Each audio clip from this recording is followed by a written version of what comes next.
દિલ્હીમાં કોઈ પરિવર્તન, આંકડામાં કોઈ પરિવર્તન જ નથી આવી રહ્યું. નિશાંતજી,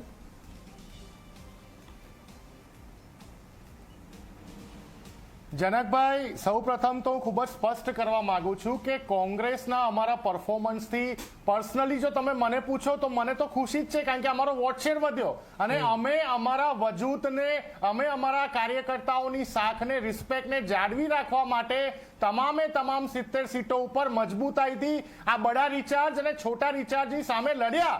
બડા રિચાર્જ અને છોટા રિચાર્જે જે રીતે દિલ્હીમાં ભ્રષ્ટાચાર કર્યા હતા, કોઈ કે એમસીડીમાં કર્યો, કોઈ કે દિલ્હી સરકારમાં રહીને કર્યો, એ જનતાની વચ્ચે અમે મુદ્દા મજબૂતાઈથી લઈ ગયા.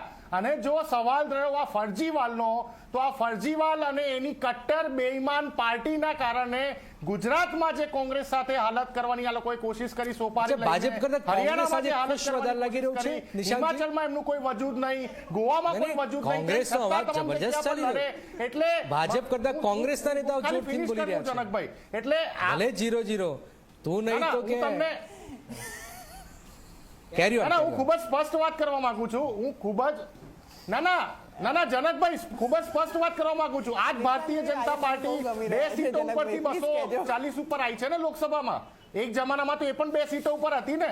એટલે અમે તો અમારું રિવાઇવલ કરી રહ્યા હતા દિલ્હીમાં. અમે તમામ સીટો ઉપર ફરજીવાલ જોડે ગઠબંધન નહીં કરી, અમને પસંદ કરી રહ્યા છે. જે શ્રદ્ધાજી કહી રહ્યા છે કે નિશાંતભાઈ બહુ ફૂલ ફોર્મમાં છે. રિવાઇવલ થઈને આયા છે. શ્રદ્ધાજી મેસેજ આપવા માંગી રહ્યા. શ્રદ્ધાજી, આગામી 5 વર્ષમાં નિશાંતભાઈ, આજે તમે બહુ ગમી રહ્યા છો. સ્ક્રીન ઉપર બહુ સારા લાગો છો. અરે વેલેન્ટાઇન વીક ની શરૂઆત થઈ રહી, તમે ખુલ્લેઆમ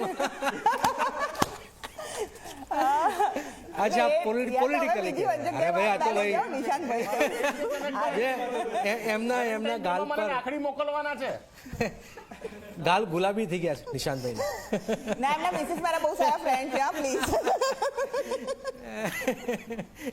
કેરી ઓન નિશાંતજી.